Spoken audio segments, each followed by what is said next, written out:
Minister, the CBSA border officers voted last week to approve a strike due to the lack of a contract for the last 2 years.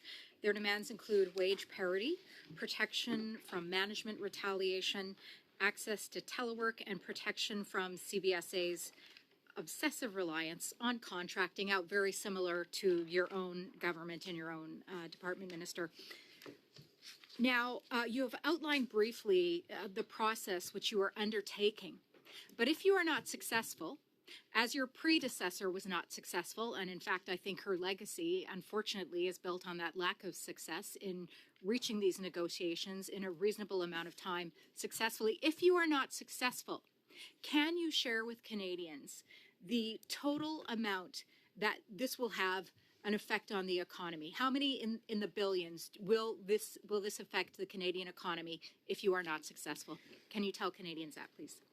Actually, it is premature for us to put precise figures on the table. We are still in the midst of ensuring that we reach a fair and reasonable agreement with the CBSA. We are committed to working with bargaining agents to reach an agreement that is fair and reasonable, and we will do so at the table.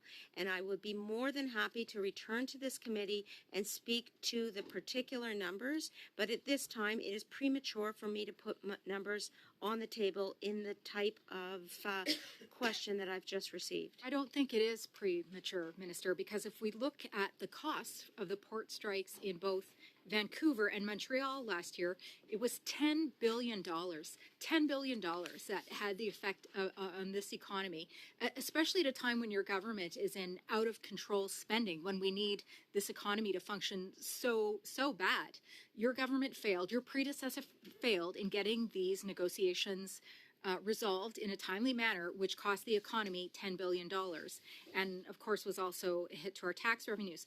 So are you not concerned that we might see these numbers again? Should you not be successful? Do you have any comments for Canadians regarding that? Of course, I have comments about our expenditures. I am the president of the Treasury Board, after all, and I will say that I will at all times have oversight and prudent oversight of government spending. What I mean by ensuring that we have a negotiation that occurs at the table is just that. The demands that are going to be the subject of those negotiations will yield, if all goes well, a fair and reasonable Minister, I don't want to talk about agreement for please, the border services I wouldn't be workers. so excited to share your title with a $39.8 billion deficit, Minister. I also want to ask as well, relative that you've stated that your department is happy to return to the bargaining table to negotiate in good faith. Yes, we are. But it's been 2 years without a contract, so why are you only just trying now to complete this negotiation? Like I said, your predecessor failed. You're in the process of failing. What are you going to do to ensure that you get this across the finish line? I actually do not think that we are in the process of failing. We are in the process of seeking a deal that is fair and reasonable to Government of Canada employees and to the Canadian taxpayers.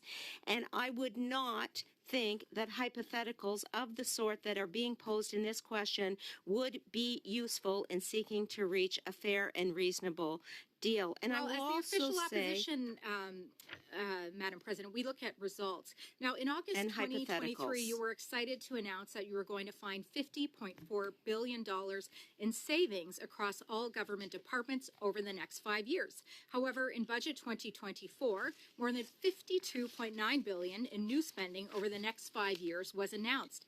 This new spending is now more than 3.5 times as much as you announced in savings in August. So how has this initiative done anything to show fiscal restraint with you, as you have said, the president of the Treasury Board, as with you being that, and prove to Canadians that your government can responsibly handle money? Well, I would take a look at the external markers that indicate fiscal prudence, Mr. Chair.